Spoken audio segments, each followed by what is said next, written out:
seperti guru itu bergerak. Dia ke arah mana saya lihat bibirnya. Apa kamu lihat? Kamu naksir ya? Itu saya tertawakan habis-habisan sama satu kelas. Saya dipermalukan guru-guru seperti itu. Tidak hanya di dalam kelas, perlakuan tidak menyenangkan juga didapatkan Erika di luar jam pelajaran. Mbak energi, ini coba sekarang radiomu, energi itu kemasukan bunyi. Apa? Pak, BTA nanti kamu lihat. Mereka terganggu. Mereka benci pada keharusan bahwa berbicara dengan saya harus berulang-ulang.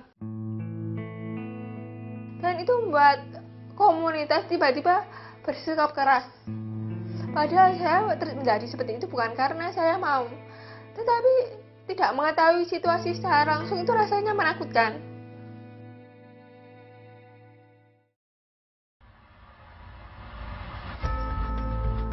Sekitar waktu saya berusia antara 9 sampai 10 tahun.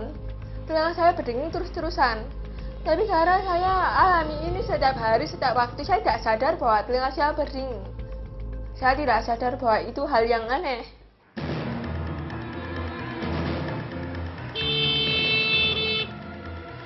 Hei, lu udah ya? Saya pikir semua anak mengalami yang saya alami. Orang-orang tiba-tiba banyak sekali yang marah-marah sama saya. Rasanya tidak ada hari tanpa dimarah-marahin.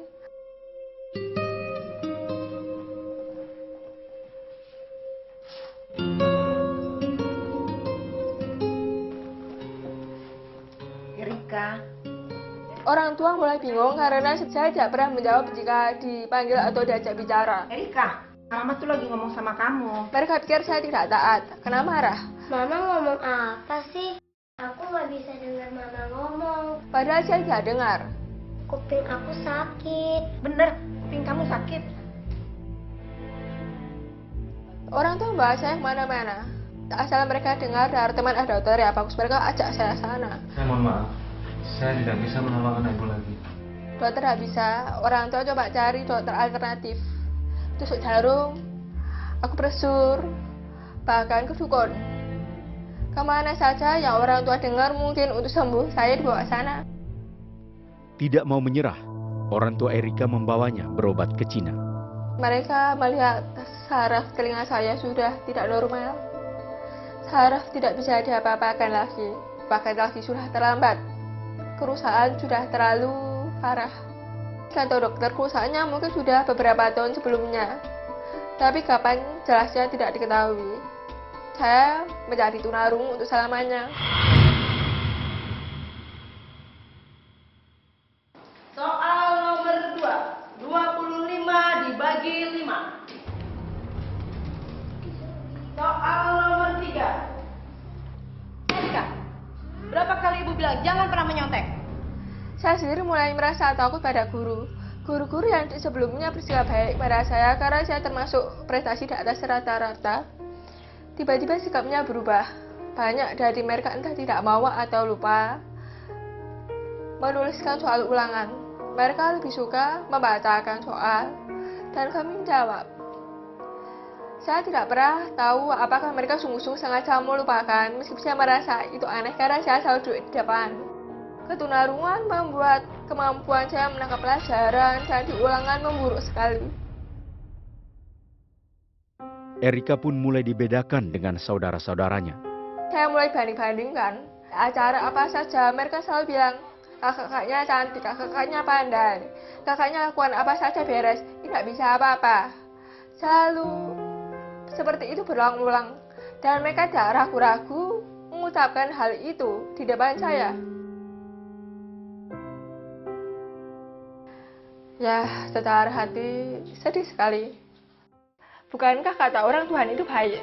Tetapi, kenapa saya buat Tuhan itu jahat? Berarti Tuhan itu tidak ada. Saya marah karena saya merasa saya dulu tidak jahat. Saya tidak pernah menghina orang cacat. Mengapa saya dijadikan cacat? Saya marah. Gitu. Saya berpikir mungkin lebih baik saya mati. Bahkan komunikasi saja saya tidak bisa.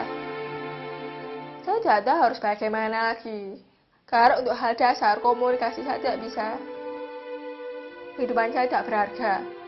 Kata-kata orang yang suka ngomongin saya goblok tidak ada ngerti.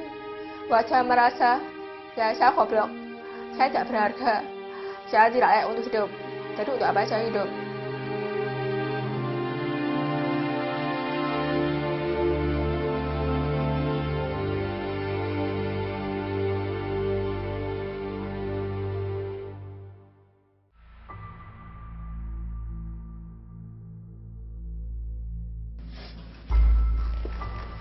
Kamu kenapa sayang? Mama sayang aku gak. Mama sangat kasihan sama kamu. Tetapi Mama sadar begitu kamu mati kamu harus hidup. Suka tidak suka, kami harus melatih kamu untuk bisa tahan. Mereka menyadari bahwa seorang manusia tidak akan bisa tahan punya kehidupan dari benalu.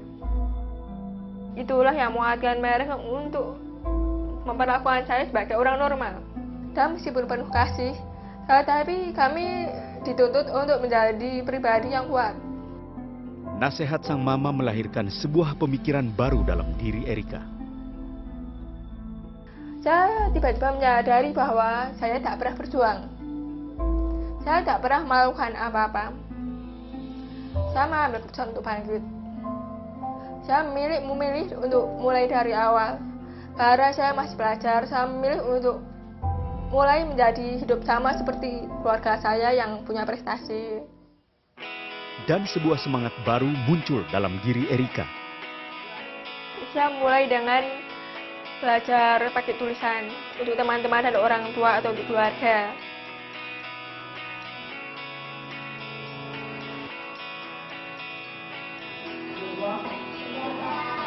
Waktu ulangan mulai, saya berdiri. Saya bicara sama bapak atau ibu guru. Bapak, saya tidak bisa dengar. Jadi saya mohon Bapak menulis soal di papan tulis. Bahasanya kok sudah seperti itu. Oke, mereka tulis, kasih.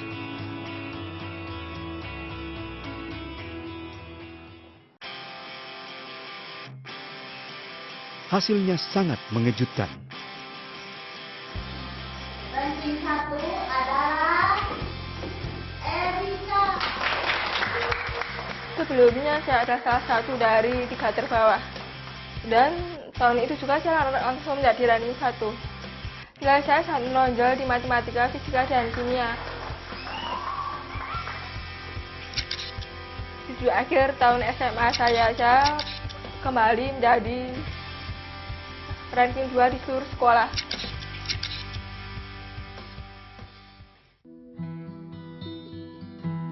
Saya berhasil meraih prestasi. Tapi dari sisi perasaan, saya merasa hampa sekali. Saya merasa apa yang saya miliki tidak ada gunanya, saya tidak bahagia. Saya sadar saya benci oleh banyak orang karena sifat saya egois. Tapi saya tidak tahu apa yang salah dengan saya.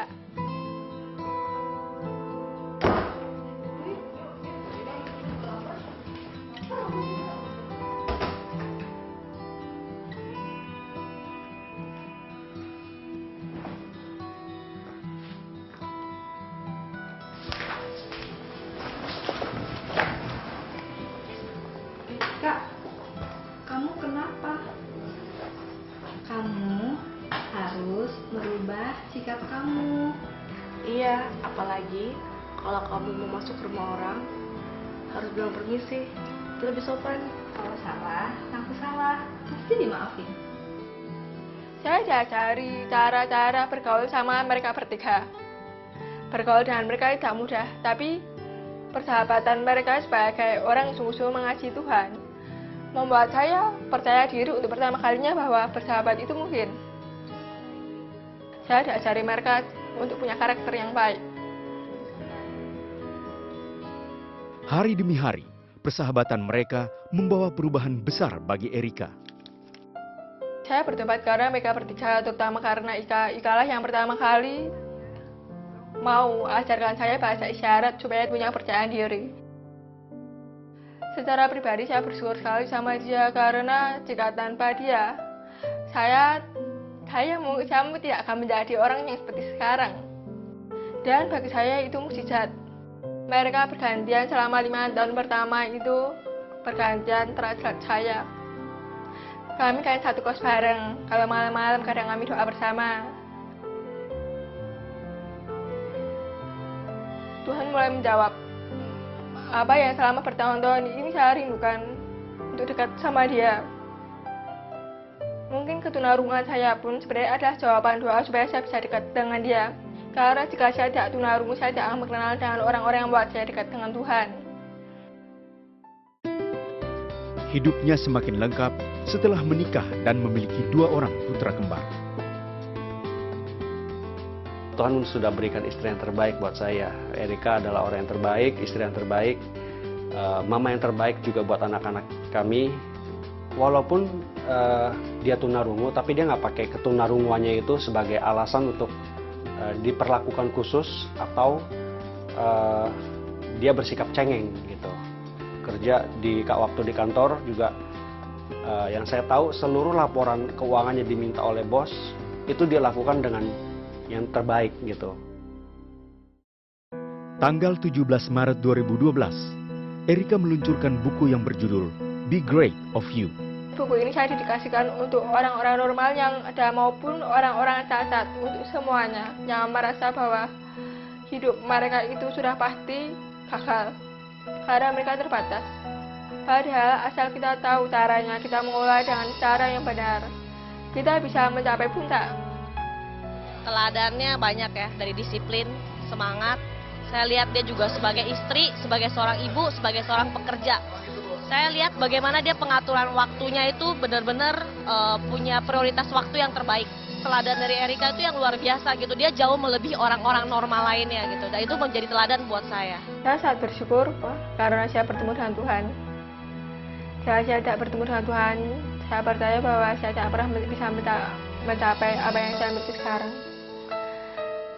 Saya akan hidup sama seperti kebanyakan orang, hidup biasa-biasa saja. Justru di dalam Tuhanlah yang mengajarkan saya untuk tidak menjadi biasa-biasa saja. Tetapi kebahagiaan itu sumbernya berasal dari hati. Dan pada waktu hati saya dipenuhi oleh Tuhan, saya tahu saya aman. Itu sesuatu yang tidak bisa digambarkan. Sebagai seorang yang sudah melewati masa-masa dipenuhi ketakutan, rasa aman itu luar biasa, damai sejahtera. Karena saya tahu saya tidak pernah sendirian. Karena saya tahu Tuhan sungguh-sungguh ada. Tahun-tahun ini saya sudah melihat penjagaan Tuhan bagi hidup saya.